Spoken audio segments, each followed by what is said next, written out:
What is good, Beta Cucks? It's Zach, and today this video is a little different than my other videos because instead of a supplement review, it's going to be over basically just some tips that I have for the gym from basically stuff that I wish I had known at the beginning that maybe at certain points I had heard, but ultimately I feel like weren't really as obvious. And even still, I feel like this is stuff that not everybody fully talks about. So I'm going to get right into it. So the first thing, and also this is opinion partially too. So if you don't fully agree with everything and you are also an advanced lifter, then I completely understand that. But also, I'm going to say what I honestly believe and think is true. So the first thing is mobility.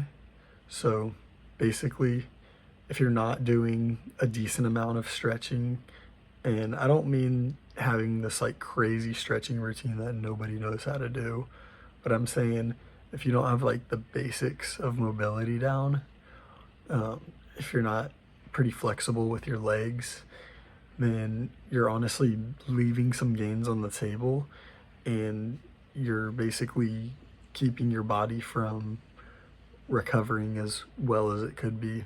So you definitely want to be doing a little bit of mobility and stretching, and even if it's not a lot, you need to be doing at least some. So the next thing is abs. So abs, they do come from what you eat partially, but they also come a lot from the gym.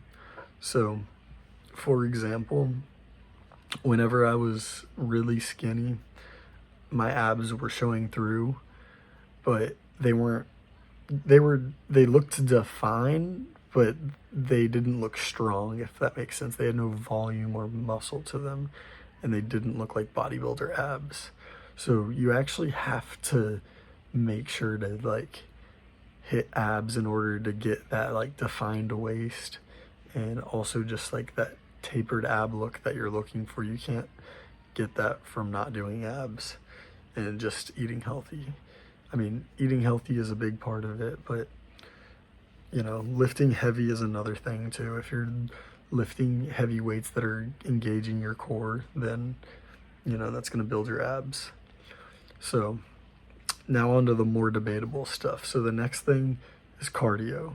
So this actually kind of goes with another ideology kind of, but cardio is not needed very much on the bulk, at least as much as it's needed on the cut, which, I mean, that sounds kind of obvious, I guess, but at the same time, there's people that will not gain just from doing small amounts of cardio. And so you need to make sure that you're doing the right amount of cardio for you, what is going to keep you from, obviously staying within the body fat range that you want to stay within, but also, still be able to put on muscle. So you don't want to, overdo your cardio. You want to be careful on that one.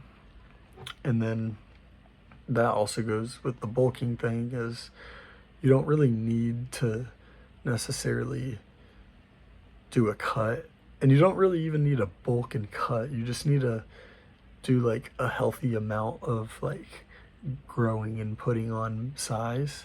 And then if you're gonna do a show, then that's when you should cut. But anyways, that's my opinion on that too. The last thing is rest days.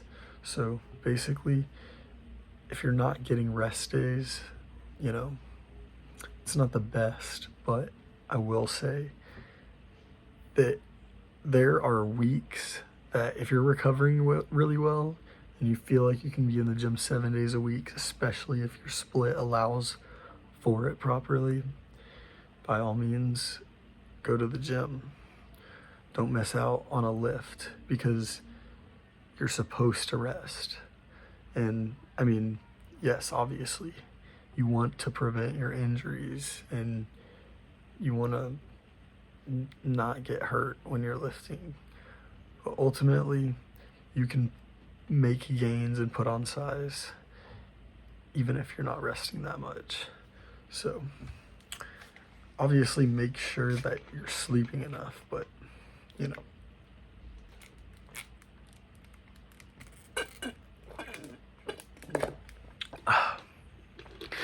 But with all that being said, thank y'all for watching, and I hope this taught y'all something. I hope y'all have a good day, and I'll see y'all later.